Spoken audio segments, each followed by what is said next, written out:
പാഠം 446 കടുവയെ പിടിച്ച കിടുവ. ഹമേ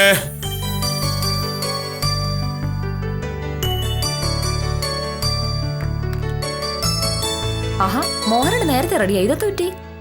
എനിക്ക് പോകുന്ന വഴി ഒരു രാജഗോപാലിന്റെ സ്ഥലവും നോക്കണം. കൈവശാവകാശ സർട്ടിഫിക്കറ്റിൽ അപേക്ഷ എന്നിട്ട് 2 ദിവസമായി. അമ്മയുടെ അമ്മ അടുക്കളയിലുണ്ട്. നാട്ടിലെ വിശേഷങ്ങൾ പറഞ്ഞിട്ടും തീരുന്നില്ലേ. ഇങ്ങനെ ഒരുപാട് സംസാരിക്കാൻ അവിടെ ആരും ഇല്ലല്ലോ. പറയാനാണെങ്കിൽ ഒത്തിരി ഉണ്ടാവും താനും. പിന്നെ പറഞ്ഞു വന്ന കൂട്ടത്തിൽ ഒരു പ്രശ്നമുണ്ട് മോഹനട്ടാ. എന്ത് പ്രശ്നം? എന്റെ വളയും മാലയൊക്കെ എവിടെയാണെന്ന് അമ്മ ചോദിച്ചു. വീട് വാങ്ങാൻ നേരം വളയും മാലയും വിറ്റതൊന്നും അമ്മ അറിഞ്ഞിട്ടില്ലല്ലോ. അതൊന്നും അമ്മയോട് പറയണ്ടെന്ന് മോഹനൻ പറഞ്ഞതുകൊണ്ടാണ് ഞാനത് പറയാതിരുന്നത്. ഞാനങ്ങനെ പറഞ്ഞത് വെറുതെ അല്ല. അവരൊക്കെ പഴയ ആളുകളാ. സ്വർണം വിറ്റുന്നൊക്കെ കേട്ടാ നമുക്ക് വലിയ കഷ്ടകാലം പറയും. അതുകൊണ്ടാ സ്വർണം വിറ്റ കാര്യം പറയണ്ടെന്ന് പറഞ്ഞത്. പക്ഷേ മാലയും വളയൊക്കെ എവിടെയാണെന്ന് അമ്മ ചോദിക്കുമ്പോ ഞാൻ എന്ത് പറയും? അലമാരിലുണ്ടെന്ന് പറഞ്ഞിട്ടുണ്ടെങ്കിൽ എടുക്ക്, ഞാനൊന്ന് കാണട്ടെ എന്ന് പറഞ്ഞാലോ? അത് ബാങ്ക് ലോക്കറിലാണെന്ന് പറഞ്ഞാൽ മതി. ഞാൻ പറയാം, പക്ഷെ അമ്മ അത് വിശ്വസിക്കുന്ന എനിക്ക് സംശയമാ. നിനക്കധികം സ്വർണ്ണയിട്ട് നടക്കുന്ന ഇഷ്ടമല്ല. അതുകൊണ്ട് എല്ലാം ലോക്കറി കൊണ്ടുവച്ച് പൂട്ടിയെന്ന് പറഞ്ഞാൽ മതി. അവരെ പ്രശ്നം തീർന്നല്ലോ. സ്വർണം വിൽക്കാൻ നേരം മോഹനോട് പറഞ്ഞെന്താന്ന് ഓർമ്മയുണ്ടോ? 6 മാസത്തിനുള്ളിൽ അതൊക്കെ തിരിച്ചു വാങ്ങി തരുമെന്ന്. പക്ഷെ മാസം 8 കഴിഞ്ഞിട്ടും മോഹനേട്ടൻ അതിനെപ്പറ്റി ഒന്നും മിണ്ടാട്ടുമില്ല. പൈസ വേണ്ടേ ഭാമേ? പൈസയൊക്കെ ഉണ്ട് മോഹനേട്ടാ. കിട്ടിയ പൈസ മോഹനേട്ടൻ കൊണ്ടുപോയി സഹകരണ ബാങ്കിൽ ഫിക്സഡ് ഡിപ്പോസിറ്റ് എടുത്തുകൊണ്ട് അതല്ലേ സംഭവിക്കുന്നത്. പിന്നെ ബാങ്കിലെ സെക്രട്ടറി മോഹനേട്ടനെ സഹായിച്ചേ പറ്റൂന്ന് പറഞ്ഞാ എന്ത് ചെയ്യാൻ പറ്റും? അതുകൊണ്ടല്ലേ ദേ ഒടുവിൽ അമ്മ പ്രശ്നം ഉണ്ടായി കഴിയുമ്പോൾ ഇത് തന്നെ പറയണേ. സാറേ, മോഹനേട്ടൻ സാറേ. ഉത്തമം വന്നു. എന്തെങ്കിലും അത്യാവശ്യ കാര്യം പറയാമെന്നേ. നോക്കണേ, സ്വർണത്തിന്റെ കാര്യം പറഞ്ഞപ്പോ വില്യാപിച്ചിട്ട് പോകുന്ന പോക്കുണ്ടോ? നമസ്കാരമുണ്ട് സാർ. എന്തൊക്കെയുണ്ട് വിശേഷം? സുഖം തന്നെ അല്ലേ? ഉത്തമൻ എന്റെ വിശേഷം ചോദിക്കാനാണോ രാവിലെ ഇങ്ങോട്ട് കയറിയത്? അതല്ല സാറേ, അമ്മ വന്നിട്ട് 2-3 ദിവസം ആയില്ലേ. വെറുതെ ഒരു കുശലം ചോദിക്കാന്ന് വിചാരിച്ചു. അമ്മ സുഖമായിരിക്കുന്നു, ഞാൻ സുഖമായിരിക്കുന്നു, ഭാമ സുഖമായിരിക്കുന്നു. വേറെ വിശേഷങ്ങളൊന്നുമില്ല. പോയിക്കോളൂ. അല്ല സാറേ, അമ്മയും വക്കീലും തമ്മിൽ പ്രശ്നമൊന്നും ഇല്ലല്ലോ അല്ലേ? എന്ത് പ്രശ്നം? അല്ല സാറേ, ഈ അമ്മായിയമ്മ മരുമോളും തമ്മിൽ ഒത്തുപോവുക എന്ന് പറഞ്ഞാൽ ഈ കീരിയും പാമ്പും ഒരുമിച്ച് പോകുന്നത് പോലെയാണല്ലോ. നിങ്ങൾ എന്തെങ്കിലും ഉണ്ടോ എന്നാണ് ഞാൻ ഉദ്ദേശിച്ചത്. ഉത്തമ, അമ്മായിയമ്മയും മരുമകളും തമ്മിൽ വഴക്കുണ്ടാകുന്നത് സിനിമയിലും സീരിയലിലും ഒക്കെയാ. അല്ലാതെ ജീവിതത്തിൽ അങ്ങനെയൊന്നും ഉണ്ടാവില്ല. ഞാൻ കല്യാണം കഴിഞ്ഞിട്ട് 4-5 വർഷമായി. ഇതുവരെ ഭാമയും അമ്മയും തമ്മിൽ ഒരു പ്രശ്നം ഉണ്ടായിട്ടില്ല. അതെന്തുകൊണ്ടാണ്? കല്യാണം കഴിഞ്ഞതിന്റെ പിറ്റേ ദിവസം തന്നെ സാറ് വക്കീലിനെ കൊണ്ട് ഇങ്ങ് പോകുന്നില്ലേ? പിന്നെ 2 മാസത്തിലോ 3 മാസത്തിലോ ഒരിക്കലല്ലേ അങ്ങോട്ട് പോകൂ. വഴക്കുണ്ടാക്കാൻ പിന്നെ ഇവിടെ നേരം. ഇതിപ്പോ അങ്ങനെയല്ലല്ലോ. സാറിന്റെ അമ്മ മൊത്ത സമയം ഇവിടെ കാണുമല്ലോ. അതിന്റെ ഇടയിൽ എന്തൊക്കെ ഉണ്ടാവുമെന്ന് ആർക്കറിയാം. എന്റെ അമ്മയും ഭാര്യയും തമ്മിൽ ഒരു പ്രശ്നം ഉണ്ടാവില്ല. അങ്ങനെ പ്രശ്നം ഉണ്ടാവാൻ ഒരു കാരണം വേണ്ടേ? സാറേ, അമ്മായിക്കും മരുമോൾക്കും വഴക്കുണ്ടാക്കാൻ അങ്ങനെ പ്രത്യേകിച്ച് കാരണമൊന്നും വേണ്ട സാറേ. നിസ്സാരമായി ഇപ്പോ സാമ്പാർ ഉണ്ടാക്കാൻ ആദ്യമായിട്ട് വെള്ളരിക്ക അരിയണോ വെണ്ടയ്ക്ക അരിയണോ എന്ന പ്രശ്നം മാത്രം മതിയല്ലോ. മരുമകൾ ആദ്യം വെണ്ടയ്ക്ക അരിഞ്ഞ അമ്മായിയും പറയും, ഡേ ആദ്യം അരിയേണ്ടത് വെള്ളരിക്ക ആയിരുന്നു എന്ന്. ഇത്രയുള്ള കാര്യം. സാറേ, ലോകത്തിൽ ഇതുവരെ ഉണ്ടായിട്ടുള്ള അമ്മായിയമ്മയും മരുമകളും തമ്മിലുള്ള പോരിൽ ഒരിടത്തും പുറത്തു പറയാൻ പറ്റുന്ന ഒരു നല്ല കാരണവും ഉണ്ടായിട്ടില്ല. ഈ കാരണം ഉണ്ടായിട്ട് അവർ വഴക്കുണ്ടാക്കുന്നതല്ലോ. വഴക്കുണ്ടാക്കാൻ ഒരു കാരണം അന്വേഷിക്കുകയാണ് ചെയ്യുന്നത്. ഉത്തമന്റെ ഉപദേശത്തിന് നന്ദി. എന്റെ ഭാര്യയും അമ്മയും തമ്മിൽ വഴക്കുണ്ടാക്കാതിരിക്കാനുള്ള ബുദ്ധിയൊക്കെ മോഹനേട്ടനുണ്ട്. വേറെ എന്തെങ്കിലും പറയാനുണ്ടോ? ഇല്ല. എന്നാ പിന്നെ പോട്ടെ. ശരി സാറേ, വിളിക്കാമേ ഞാൻ പിന്നെ. ഒരു സിദ്ധാന്തവുമായി വന്നിരിക്കുന്നു. എന്റെ അമ്മയെ പറ്റി ഉത്തമൻ അറിയില്ല. ഇക്കാര്യത്തിൽ തർക്കം വേണ്ട. ഞാൻ പറയുന്നത് നടക്കൂ. അമ്മ അതെങ്ങനെ ശരിയാവും? അമ്മേ, നീ അങ്ങനെ പറഞ്ഞാൽ ശരിയാവില്ല. അവൻ ഞാൻ പറയുന്നത് കേക്ക്.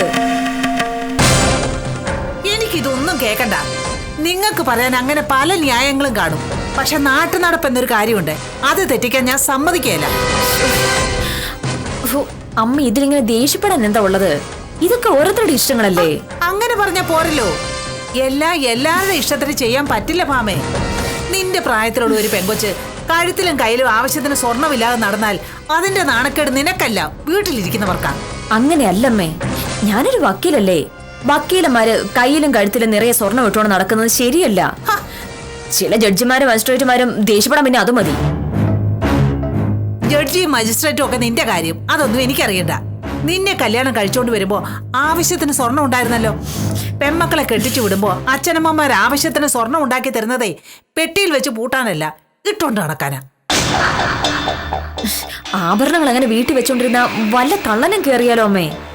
അതുകൊണ്ട് മോഹനേട്ടൻ എല്ലാം സുരക്ഷിതമായി ബാങ്ക് ലോക്കർ കൊണ്ടുവച്ചിട്ടുണ്ട്. ലോക്കർ വെച്ചിരിക്കുന്ന സ്വർണം തിരിച്ചെടുക്കാൻ പറ്റാത്തൊന്നും അല്ലല്ലോ. ഇന്ന് പോയി ആ സ്വർണം എടുത്തോണ്ട് വരാൻ അവനോട് പറയണം. പക്ഷെ അമ്മേ, അത് ഭാമേ, ഇക്കാര്യത്തിൽ വെറുതെ എന്നോട് വാശി കാണിക്കരുതേ. ഞാൻ ഇവിടെ ഉള്ളോടത്തോളം കാലം കഴുത്തിലും കയ്യിലും ആവശ്യത്തിന് സ്വർണം വിട്ടേ നീ നടക്കാവൂ. ഇത്തരം കാര്യങ്ങളിലൊന്നും ഒരു വിട്ടുവീഴ്ചയില്ല. നിനക്കൊരു ധാരണയുണ്ട്, ഞാൻ പഴയ ആളാണ്, നിങ്ങൾ പറയുന്ന പോലൊക്കെ കേൾക്കുമെന്നൊക്കെ. അതൊന്നും നടക്കില്ല. ഇന്ന് വൈകുന്നേരത്തിനകം ആവശ്യത്തിന് സ്വർണം എടുത്തോണ്ട് വന്നില്ലെങ്കിൽ ഞാൻ എന്റെ പോട്ടന് പോകും, പറഞ്ഞേക്കാം. പരിഷ്കാരമൊക്കെ ആകാം, പക്ഷെ എല്ലാത്തിനും ഒരു പരിധിയുണ്ട്. ഞാൻ ഇതുവരെ മുഖം കറുത്തൊന്നും പറയാത്തത് കൊണ്ട് എല്ലാം നിങ്ങളുടെ തോന്നിവാസത്തിന് നടക്കുമെന്നൊന്നും കരുതരുത്. അമ്മേ, ഞാൻ ഭാമേ, എനിക്ക് ദേഷ്യം വരും കേട്ടോ. മതി തർക്കിച്ചത്. സാധാരണ അമ്മായിയമ്മമാര് കാണിക്കുന്നത് പോലെ കാണിച്ചാലേ നീ പഠിക്കുമെങ്കിൽ എനിക്കതിന് മടിയൊന്നുമില്ല കേട്ടോ. മതിയമ്മേ, ആള് പോയി.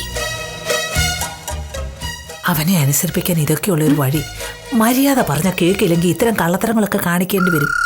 നീ നോക്കിക്കേ, പുതിയ മാലയും വളയും ഇന്നമ്മ വാങ്ങിക്കൊണ്ടുവരും.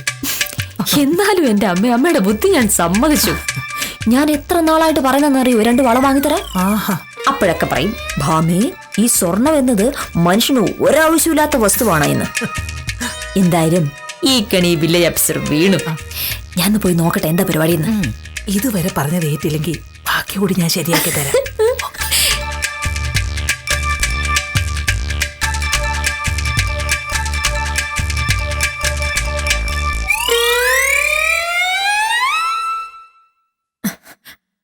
മോഹനേട്ട, ഞാൻ പറഞ്ഞല്ലേ, സംഗതി പ്രശ്നമായി. വളയും മാലയും എവിടെയെന്ന് ചോദിച്ച് അമ്മ വഴക്കുണ്ടാക്കുക. അതിപ്പോ നീ എന്തെങ്കിലും പറഞ്ഞ് രക്ഷപ്പെടാൻ നോക്ക്. മോഹനേട്ട പറഞ്ഞ വഴിയൊക്കെ ഞാൻ പറഞ്ഞു, പക്ഷെ അമ്മ കേക്കണ്ടേ. ഭയങ്കര ദേഷ്യത്തിലാ. ഇനി ഞാൻ എന്തെങ്കിലും പറഞ്ഞിട്ടുണ്ടെങ്കിൽ ഞാൻ ധിക്കാരം പറഞ്ഞാവും പഴി. എനിക്കത് കേൾക്കാൻ വയ്യേ. ഇതിപ്പോ പെട്ടെന്ന് മാലയും വളയൊക്കെ വേണമെന്ന് പറഞ്ഞാൽ ഞാൻ ഇവിടെ പോയി ഉണ്ടാക്കാനാ? അതെന്നോടാണോ ചോദിക്കേണ്ടത്? 2 വളയെങ്കിലും കിട്ടിയാൽ ഞാൻ എങ്ങനെയാലും പറഞ്ഞു നിൽക്കാം. മോഹനേട്ട വൈകിട്ട് വരുമ്പോ ലോക്കറിൽ നിന്ന് എടുത്തോണ്ട് വന്നാന്ന് പറഞ്ഞാൽ മതിയല്ലോ. 2 വള വാങ്ങണ രൂപ എത്രയാവും? ഒരു കാര്യം ചെയ്യ്, നീ ആരുടെങ്കിലും 2 വള തൽക്കാലം വാങ്ങിയിട്ട്. അഭിമാനം വില്ലേജ് ഓഫീസർക്ക് മാത്രം ഉള്ളതല്ലേ, എന്നെ കൊണ്ടൊക്കെ വയ്യ ആരോടെയും ചോദിച്ചു നാണങ്ങളെ. എനിക്ക് ആവശ്യമുള്ള സ്വർണം വാങ്ങാനുള്ള കാശ് ഞാൻ അധ്വാനിച്ചുണ്ടാക്കുന്നുണ്ട്. അയ്യടാ, പക്ഷേ മോഹനേട്ടൻ അത് കൊണ്ടുപോയി ബാങ്കിൽ കൊണ്ടിടുന്നതാണ് എല്ലാത്തിന്റെ പ്രശ്നം. മോനെ, ഇവളിങ്ങനെ കയ്യിലും കഴുത്തിലും ഒന്നുമില്ലാതെ നടക്കുന്നത് വൃത്തികേടാണെന്ന് ഞാൻ പറഞ്ഞപ്പോ ഇവള് പറയുക ഇതാ ഇപ്പോഴത്തെ ഫാഷൻ എന്ന്. എന്ത് ഫാഷനായാലും ഇത് ഇവിടെ നടക്കത്തില്ല. നീ വൈകിട്ട് വരുമ്പോ ലോക്കറി ഇരിക്കുന്ന സ്വർണം എടുത്തോണ്ട് വരണേ. അല്ലമ്മേ, ഭാമയ്ക്ക് ഇഷ്ടമല്ലെങ്കിൽ പിന്നെ അവളുടെ ഇഷ്ടം ആര് നോക്കുന്നു? കെട്ടിക്കൊണ്ട് വന്ന പെണ്ണുങ്ങളുടെ ഇഷ്ടം നമ്മുടെ തറവാട്ടിൽ ഒരിക്കലും നടന്നിട്ടില്ല. എന്റെ മരുമകൾ എന്റെ ഇഷ്ടത്തിന് നടക്കണം. വൈകിട്ട് വരുമ്പോ നീ മല എടുത്തോണ്ട് വരണം. അവളിടുവൊന്ന് ഞാനൊന്ന് നോക്കട്ടെ. ആ, അമ്മ, ഞാൻ എവിടെ പോയി പൈസ ഉണ്ടാക്കാം? മോഹനേട്ട എന്ത് ചെയ്യും? ഇത് വലിയ പൊല്ലാപ്പായല്ലോ. സ്വർണം മോഹനേട്ട കൊണ്ട് വിറ്റെന്ന് പറഞ്ഞാലോ? വേണ്ട, എന്താ ചെയ്യാൻ പറ്റുന്ന നോക്കട്ടെ.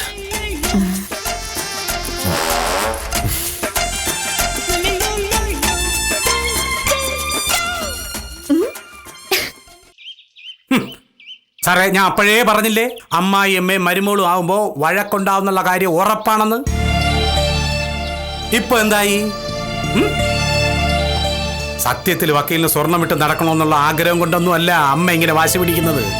വഴക്കിനൊരു കാരണം, അത്രേ ഉള്ളൂ. ഇപ്പൊ വക്കീല് കയ്യിലും കഴുത്തിലും നിറയെ സ്വർണ്ണോട്ടുകൊണ്ട് നടക്കുകയാണെന്ന് കരുതുക. അമ്മ ഉടനെ കളം മാറ്റി ചവിട്ടും. ഇതെന്തോന്നടി നീ കാണിച്ചോണ്ട് നടക്കുന്നത്? ഉള്ള സ്വർണം മൊത്തം മാരി ദേഹത്തിട്ടിരിക്കുകയാണ്. ഒന്നുമില്ലെങ്കിൽ നീ ഒരു വക്കീലല്ലേ, അതിനൊരു അന്തസ് കാണിക്കണ്ടേ എന്നായിരിക്കും അമ്മയുടെ അപ്പോഴത്തെ ചോദ്യം. പക്ഷെ ഇപ്പൊ കുഴപ്പത്തിലായി ഞാനല്ലോ തമ്മ. അമ്മ പറഞ്ഞിരിക്കുന്നത് ഇന്ന് വൈകുന്നേരത്തിനകം ലോക്കറിൽ ഇരിക്കുന്ന സ്വർണം എടുത്തുകൊണ്ട് വേണം ചെല്ലാനുള്ളതെന്ന്. എന്ത് ചെയ്യും? വൈകിട്ട് ഞാൻ എടുത്തുകൊണ്ട് ചെന്നില്ലെങ്കിൽ അമ്മ വീണ്ടും ഭാമയോട് വഴക്കുണ്ടാക്കില്ലേ? അപ്പൊ ഭാമ സത്യം പറയും, എന്റെ മാനവും പോവും. സാറേ, ഞാൻ നോക്കിയിട്ട് ഒരൊറ്റ വഴിയേ ഉള്ളൂ. എന്ത്? തൽക്കാലം സാറ് 1-2 വള വാങ്ങുന്നു, അത് കൊണ്ടുപോയി കൊടുത്തിട്ട് ബാങ്കിൽ നിന്ന് കൊണ്ടുവന്നതാണെന്ന് പറയണം. 2 വള എന്ന് പറയുമ്പോ എത്ര രൂപയാവും? 2 വള എന്ന് പറയുമ്പോ അതിപ്പോ സാറ് ടെൻഷൻ അടിക്കണ്ട. കുറച്ചു ദിവസം കഴിയുമ്പോ അമ്മ തിരിച്ചു പോകൂലേ, അപ്പൊ നമുക്ക് സ്വർണം കൊണ്ടുപോയി വിൽക്കാലോ. തൽക്കാലം മാനം രക്ഷിക്കുക എന്നുള്ളതാണ് പ്രധാനം. അതിലും പ്രശ്നമുണ്ട് തമ്മ. നമ്മളിപ്പോ സ്വർണം വാങ്ങിയിട്ട് ഒരാഴ്ച കഴിഞ്ഞത് വിൽക്കാൻ ചെല്ലുമ്പോ സ്വർണത്തിന്റെ വില കുറഞ്ഞു പോയാലോ? എത്ര രൂപ കയ്യിൽ നിന്ന് പോകുന്നത്? മാനം പോകുന്നതിനേക്കാൾ നല്ലതല്ലേ സാറേ കാശ് പോകുന്നത്? അത് മാത്രമല്ല, സ്വർണം വാങ്ങിച്ചു കൊടുത്ത പിന്നെ ഭാമ പിന്നീട് അത് വിൽക്കാൻ സമ്മതിച്ചില്ലെങ്കിലോ? അവള് ചിലപ്പോ അങ്ങനെ വാശി പിടിച്ച് കളയും. എന്നാ പിന്നെ ഒരു കാര്യം ചെയ്യും, സാറിന്റെ ഇഷ്ടം പോലെ ചെയ്യും. ഞാൻ പറയാനുള്ളത് പറഞ്ഞു. ഇന്ന് അത്യാവശ്യത്തിനുള്ള സ്വർണ്ണമെങ്കിലും വാങ്ങിച്ചു കൊടുത്തില്ലെങ്കിൽ അമ്മയുടെ മുമ്പിൽ സാറിനുള്ള ഇമേജ് മൊത്തം പോകും. അത്രേ ഉള്ളൂ. ഞാൻ പറയാനുള്ള പറഞ്ഞിട്ടുണ്ട്. സാറൊന്ന് ആലോചിച്ച് നോക്ക്.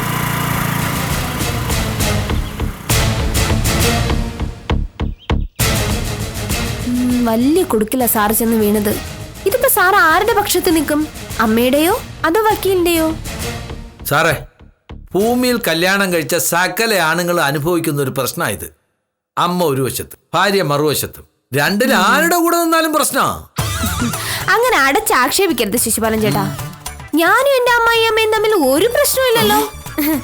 ഞാൻ പറയുന്നത് അമ്മയ്ക്കും അമ്മ പറയുന്നത് എനിക്കും മനസ്സിലാവും.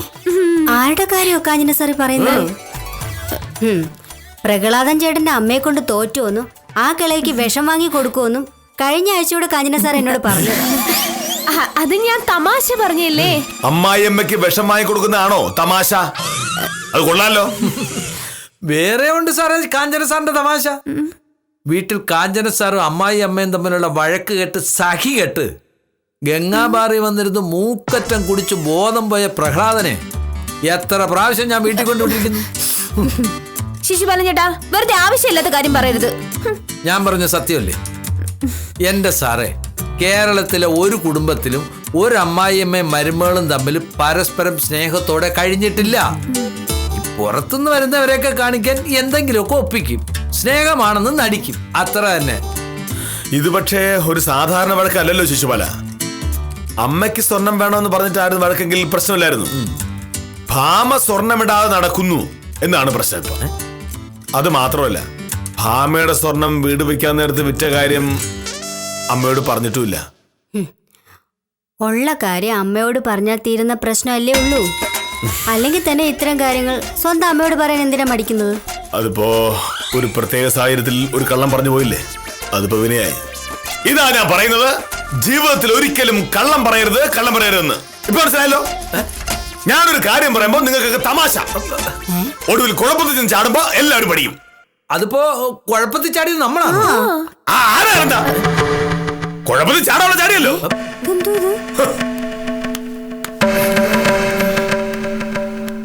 ഇതെന്തൊരു അത്ഭുത ശിശുപാലൻ ചേട്ടാ. കള്ളം പറഞ്ഞത് മോഹനേഷ് സാറ്, അതിന് നമ്മുടെ വെക്കിട്ട് കാരണം എന്തിനാ? ഇത് അതൊന്നും അല്ല പ്രൊഫസറെ, കയ്യിൽ നിന്ന് നല്ലൊരു തുക അങ്ങ് പോകും, അതിന്റെ വിഷമായി കാണിക്കുന്നത്. അതിനിങ്ങനെ വിഷമിക്കാൻ എന്തിരിക്കുന്നു? സാറിന് കാശിന് ഒരു പ്രയാസവും ഇല്ലല്ലോ. ബാങ്കിൽ പൂത്ത കാശാ, പക്ഷേ ചെലവാക്കാൻ മടിയാ. എന്റെ ഈശ്വരാ, എന്റെ അമ്മയമ്മയ്ക്ക് ഇങ്ങനെ വല്ല വാശിയും തോന്നിയിരുന്നെങ്കിൽ ഞാൻ രക്ഷപ്പെട്ടേനെ. ഒരിക്കലും രക്ഷപ്പെടില്ല, അവർക്ക് അങ്ങനെ ഒരു വാശി തോന്നൂലല്ലോ. കടുവയെ കിടുവ പിടിച്ചു എന്ന് പറഞ്ഞു കേട്ടിട്ടേ ഉള്ളൂ. ഇതെന്തായാലും ഭയങ്കര ബുദ്ധിയായി പോയി. പാവം മോഹനകൃഷ്ണൻ പെട്ടു എന്ന് പറഞ്ഞാ മതിയല്ലോ. എനിക്ക് സ്വർണത്തോടുള്ള മോഹം കൊണ്ടൊന്നുമല്ല സാർ, വെറുതെ മോഹനേട്ടനൊന്ന് വട്ടം ചുറ്റിക്കുന്നതിന് സന്തോഷം.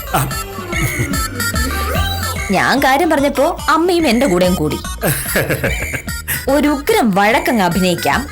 അതോടെ സ്വർണവള എന്റെ കയ്യിലെന്ന് ഞങ്ങൾ രണ്ടുപേരും കൂടി അങ്ങ് തീരുമാനിച്ചു. എന്തായാലും ഇതൊരു പുതിയ അനുഭവമാണ്.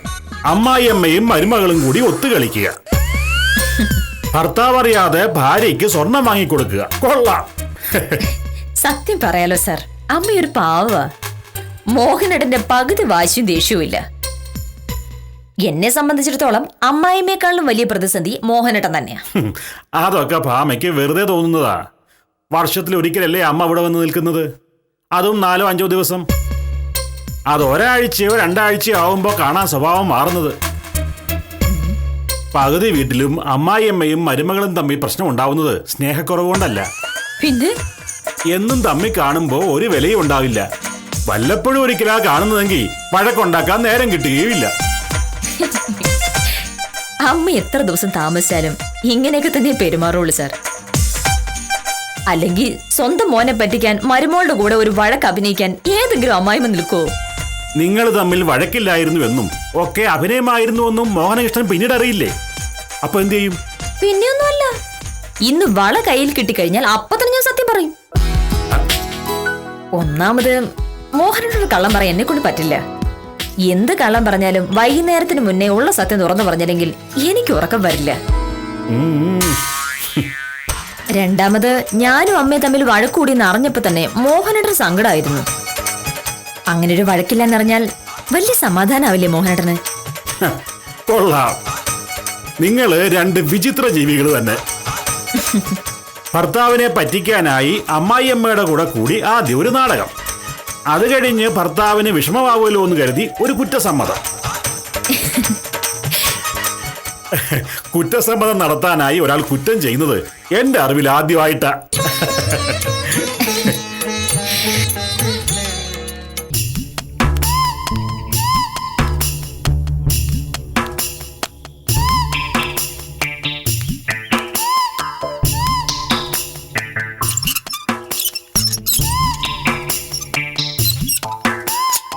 ഭാമേ, ഭാമേ,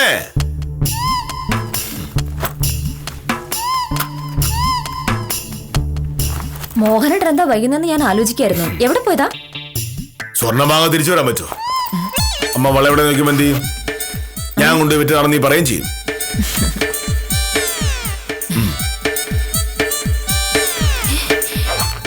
മോഹനേട്ടൻ വള വാങ്ങിയോ? 2 വളയുണ്ട്. ഇതിനൊക്കെ തന്നെ ഭയങ്കര പൈസയായി. ഇനി മാലയും കൂടെ വാങ്ങാനുള്ള പൈസ എന്റെ ഇല്ല. അതുകൊണ്ട് മാല എടുത്തില്ല എന്ന് നീ അമ്മയോട് പറഞ്ഞാൽ മതി. എന്തായാലും മോഹനേട്ടൻ വള വാങ്ങിയല്ലോ, ഇനി മാലയിലും പ്രശ്നമില്ല. അമ്മ ഞാൻ എങ്ങനെയല്ലേ കൈകാര്യം ചെയ്തോളാം.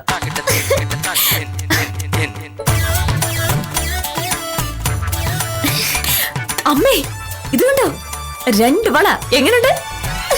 അവൻ വാങ്ങിക്കൊണ്ട് വന്ന ആ രാവിലത്തെ നാടകങ്ങൾ കുറുക്കി കൊണ്ടു വില്യാപ്പസ് മേടിച്ചു പോയി. ഇപ്പൊ നിനക്ക് മനസ്സിലായോ? പെണ്ണുങ്ങളുടെ കാര്യം സാധിച്ചു കിട്ടണമെങ്കിൽ ഇത്തരം ചില പൊടി കൈകളൊക്കെ കാണിക്കേണ്ടി വരും. അതിപ്പോ മോഹനേട്ടനല്ല, ഏതാണുങ്ങളുടെ സ്വഭാവം ഇങ്ങനെയൊക്കെ തന്നെയായിരിക്കും. ആരെയും ഒരു ആവശ്യം പറഞ്ഞാൽ അവര് മൈൻഡ് ചെയ്യത്തില്ല. അപ്പൊ വഴക്കുണ്ടാക്കാൻ പോയിട്ടോ മിണ്ടാതിരുന്നിട്ടോ കാര്യമില്ല. എന്തായാലും അമ്മ വന്നത് എനിക്കൊരു ലോട്ടറി ആയി. ഒരുപാട് ഒച്ച വെക്കണ്ട, അവൻ എങ്ങാനും കേട്ടാ പിന്നെ ഭൂകമ്പമായിരിക്കും ഉണ്ടാകാൻ പോകുന്നത്. അമ്മ ചെയ്തെന്ന ഈ സഹായത്തിന് പകരമായി ഇന്ന് ഞാൻ അമ്മയ്ക്ക് നല്ല 1-ാം പായസമായിരിക്കും വെച്ചു തരുന്നത്. 2-3 പവന്റെ വള കിട്ടിയിട്ട് അമ്മയ്ക്ക് വെറും പായസോ? അത് കൊള്ളാവില്ല. പിന്നെ അമ്മയ്ക്ക് എന്താ വേണ്ടത് പറ. ഇന്ന് അമ്മ എന്ത് പറഞ്ഞാൽ ഞാനത് സാധിച്ചു തരും. എനിക്ക് അങ്ങനെ ഒന്നും വേണ്ട മോളെ. നിന്നെ പോലെ സ്നേഹമുള്ള ഒരു മരുമോളെ കിട്ടിയത് എന്റെ ഭാഗ്യമാ. വേറെ ഏതെങ്കിലും പെണ്ണായിരുന്നെങ്കിൽ ആ കടുവയെ പണ്ടേ കളഞ്ഞിട്ട് പോയെന്ന്. അങ്ങനെ കടുവയൊന്നുമല്ല, കുറച്ച് മനുഷ്യന്റെ വാശി ഉണ്ടെന്നേ ഉള്ളൂ. പാവം എന്റെ മോഹനേട്ടൻ. നീ ഇനി അവനെ ന്യായീകരിക്കാനൊന്നും നോക്കണ്ട. എനിക്കറിയാത്ത ആളല്ലല്ലോ അവന്. എന്തായാലും അവനെ കൂടി 2 വളം വാങ്ങിച്ച് കയ്യിലിടാൻ പറ്റി, ഭാഗ്യം. ഇനിയും എനിക്കിങ്ങനെ എന്തെങ്കിലും ആവശ്യം വരുമ്പോ ഞാൻ അമ്മയോട് പറയാം. ഇതുപോലുള്ള എന്തെങ്കിലും ബുദ്ധി ഒന്ന് പറഞ്ഞു തന്നാ മതി.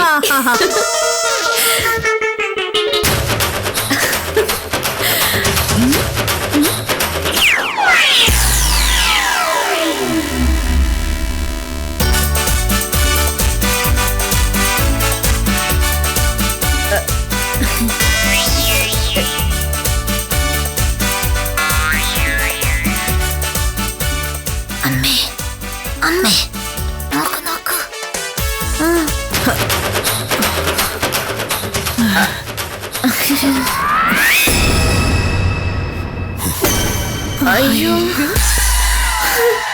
നമ്മൾ പറഞ്ഞത് മുഴുവൻ മോഹനേട്ടൻ കേട്ടു. എന്റെ ഈശ്വര. ഇന്നെന്റെ കാര്യം പോക. ഇനി എന്ത് ചെയ്യും?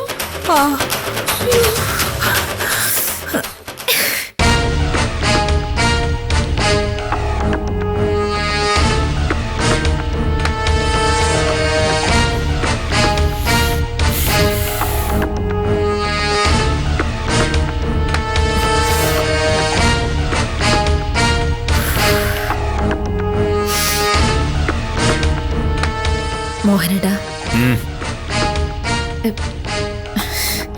പിണങ്ങല്ലേ? ഞാൻ അമ്മ പറഞ്ഞപ്പോ ഒരു തമാശക്ക് ചെയ്തതാ. അമ്മ വല്ലപ്പോഴും അല്ലേ മോഹനട്ടാ വരുന്നുള്ളൂ. അപ്പോ അമ്മ ഒരു ആഗ്രഹം പറഞ്ഞു. ഞാനതിന് കൂട്ടു നിൽക്കാതിരിക്കുന്നത് ശരിയാണോ?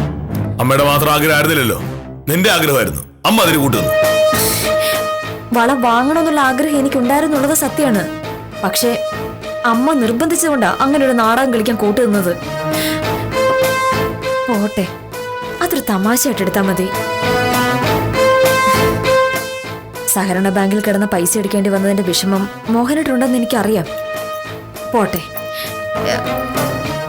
ഈ സ്വർണം കൊണ്ടുപോയി വിറ്റിട്ട് മോഹനട്ടൻ പൈസ ബാങ്കിലിട്ടോ? എന്നാലും ഈ വളയുടെ പേരില് ഞാൻ എന്തുമാത്രം മനപ്രയാസം അനുഭവിച്ചു, അതിനാര് സമാനം പറയും? മോഹനട്ടൻ പറയുന്ന കേട്ടിട്ടുണ്ടെങ്കിൽ ഇത് എവിടുന്നോ കടം വാങ്ങിയതാണെന്ന് തോന്നൂല്ലോ. നമ്മുടെ പൈസയല്ലേ. ദാ ഇത് കൊണ്ടുപോയി വിറ്റ് പൈസ നാളെ തന്നെ ബാങ്കിലിട്ടോ. അമ്മയോട് ഞാൻ പറഞ്ഞോളാം. ഇനി ഇതിന്റെ പേരിൽ മോഹനട്ട സങ്കടപ്പെട്ടിരിക്കുന്ന എനിക്ക് കാണാൻ വയ്യ. പക്ഷേ ഇത് വിറ്റ് ഒത്തിരി പൈസ ഒന്നും കിട്ടൂല. അതെന്താ? ഇത് ശരിക്കുള്ള സ്വർണ്ണമൊന്നുമല്ല, പുരുഷത്വന്റെ ഫാൻസി കടയിൽ വാങ്ങിയതാ. ഒരെണ്ണത്തിന് 25 രൂപ, രണ്ടും കൂടെ 150 രൂപ. ഒരു പ്രതിസന്ധി വരുമ്പോ രക്ഷപ്പെടണ്ടേ, അതിന് ഈ വഴിയേ ഞാൻ കണ്ടുള്ളൂ. എന്റെ പൊന്നു, വില്ലേജ് ആള് കൊള്ളാലോ. സ്വന്തം ഭാര്യയ്ക്ക് മുക്കുപണ്ട വാങ്ങി തന്ന് പറ്റിക്കുന്നോ? അഖില മോശമല്ല. അമ്മായിയമ്മയെ കൂട്ടുപിടിച്ച് സ്വന്തം ഭർത്താവിനെ പറ്റിക്കാൻ നോക്കിയില്ലേ? ഇപ്പൊ ശരിക്കും നമ്മൾ ആരാ ജയിച്ചത്? ഞാനോ മോഹനേട്ടനോ? സത്യത്തിൽ നമ്മൾ രണ്ടുപേരും ജയിച്ചെന്നും പറയാം, നമ്മൾ രണ്ടുപേരും തോറ്റെന്നും പറയാം. അമ്മായി അമ്മയും മരുമകളും തമ്മിൽ നിരന്തരമായി വഴക്കുണ്ടാക്കണമെന്നതാണ് നാട്ടുനടപ്പ്. അത് ലംഘിച്ച് മോഹനകൃഷ്ണനെതിരെ അമ്മയും ഭാര്യയും ചേർന്നുണ്ടാക്കിയ മുന്നണിയെ വില്ലേജ് ഓഫീസർ കടത്തി വെട്ടിക്കളഞ്ഞു. പരസ്പരം മത്സരിച്ച് രണ്ടുപേരും തോറ്റുപോയ ഈ മത്സരത്തോടെ ഇന്നത്തേക്ക് വിടാം.